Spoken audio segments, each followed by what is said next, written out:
All right, so I just want to do a quick little trade recap of today. Today is the 10th of September, the day before CPI.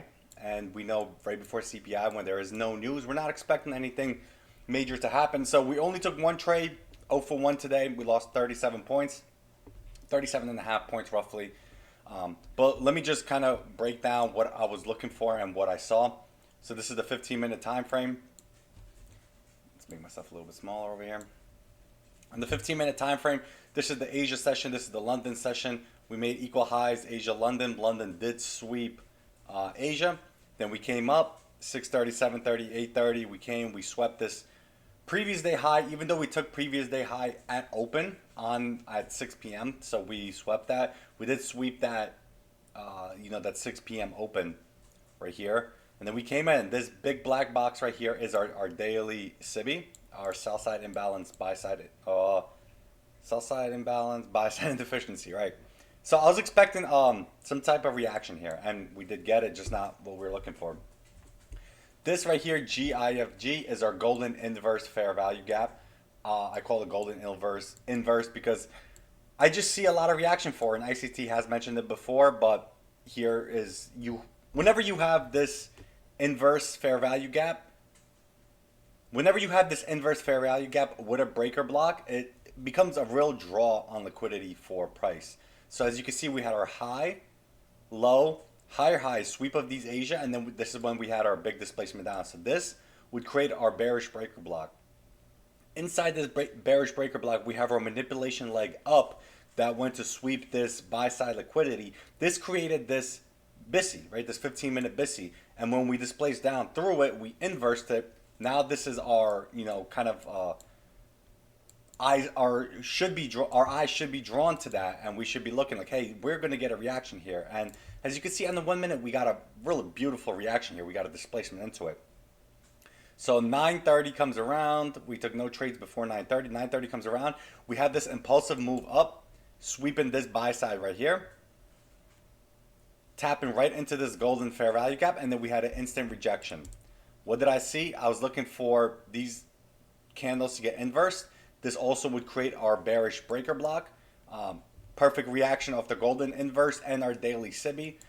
As soon as we closed below, I took my shorts. I put my stop right above this high of the breaker block, and I was waiting. All right, I was expecting it to go down, but because it is before CPI, it didn't play out like we expected it to. Now, I trade the 50 to the 10 macro and the 20 to the 40 macro.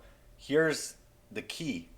Here's the key. Even though this setup to me is 10 out of 10, what doesn't make it 10 out of 10 is the time, right? So from 920 to 940 is my macro, right? 940 ends here. But what I noticed with months of trading these macros and back testing is 3 minutes before the macro ends, if the setup presents itself, it's extremely low probability. It's just as simple as that. Now, this trade presented itself 4 minutes before this macro ended. So it was kind of on the iffy side of probable and not probable. Looking back at it, I should have realized, hey, this setup presented itself right before the macro ended. On top of it being CPI tomorrow, no news today, this is probably low probability. But what do we have? We had this immediate rebalance on the 1 minute, and we didn't close below it, but look, we created our breaker. We closed below all these lows with a displacement. So this was a decent trade, right? We're targeting these lows, probably somewhere here, and we probably would have held to see if it would have ran for Asia lows. But it came in, chopped around, tested this fair value gap, this 1 minute SIBI. We had our push down, right? We almost got stopped out here. Literally 50 cents off, 2 ticks off, got a nice reaction. So I was like, all right, I think it's going to work. But, the moment that I seen it fail to close below these lows right here, I should have known. Also, this blue box is our new day opening gap. And as you can see, we had a really nice reaction of support off of that. So that should have been another indication for me to probably exit this trade. I didn't. Why? Because I have a tendency of exiting trades early and panicking, and then they run to my direction. So I figured I might as well hold this, let it get stopped out, let me build good habits. I'd rather take a loss on this one single trade when the setup looked pretty valid and just get used to taking that loss, accepting that risk. So the next time I have these valid trades, they'll run, and I won't close out early. So it's all right, right? The only thing about today was, like I said, it's CPI tomorrow, very low probability. As you can see, these 5 minute after this displacement after my entry. I was looking at these 5 minutes after I got stopped out. Nothing on the 5 minute looked good. Nothing on the 15 minute looked good. Waited the rest of the day until about 11:30, and then I got off and I was like, I'm done for the day. So this was our one loss for today. I'm glad this is all I took because I did want to take more trades, but I was like, you know what? Nothing here looks good to me. Nothing looks good to me. So that was the trade that we took, and it was a loss. I just wanted to review that. A couple things I do want to show is this breaker block that formed that I mentioned before that I took this trade off of. So it would be like these last consecutive candles low, right? Probably from the high to the low, something like this. Negative BB. So this would have been our breaker block, right? Now, yes, this stop is good to put the stop above these highs, but the safest stop always is going to be above the high highs. But that stop would have been 78 points.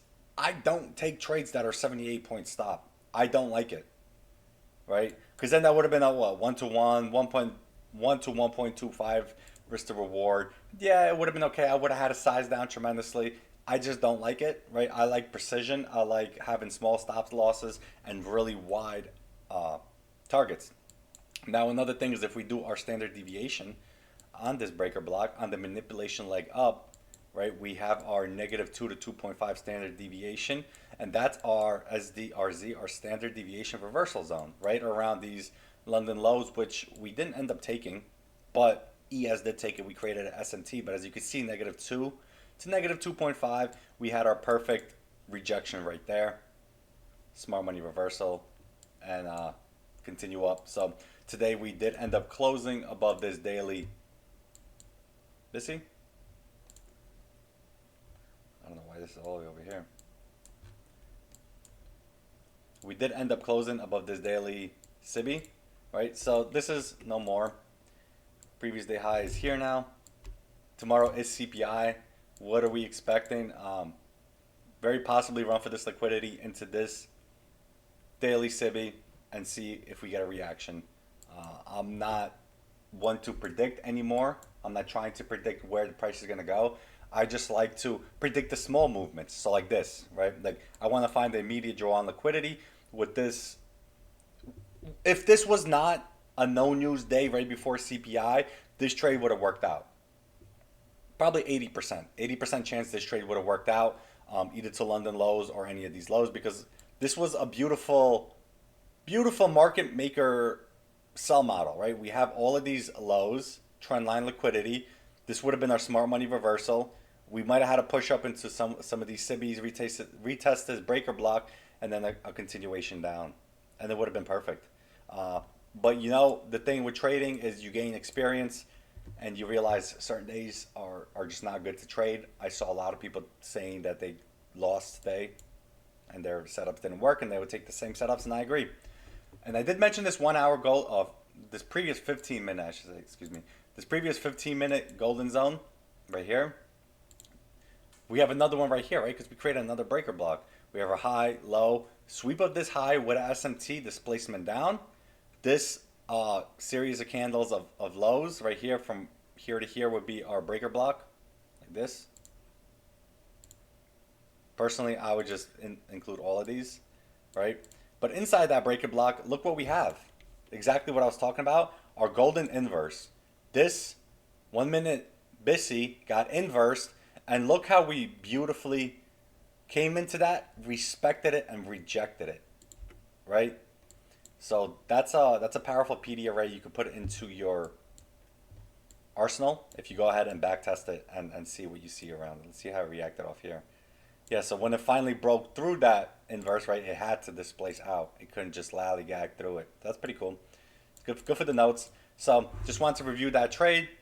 Had it not been the day before CPI, this trade would have, like I said, 80% worked out, and I would 8 out of 10 situations retake this trade all day long because this trade formed 4 minutes before the macro end.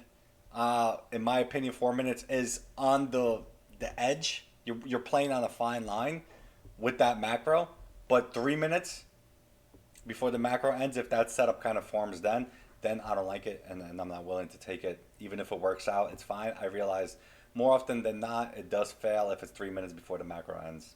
So that's all one and only trade that we took today. We'll be back on tomorrow for CPI. If you guys want to join me trading live, get on probably around anywhere from 7:50 to 8.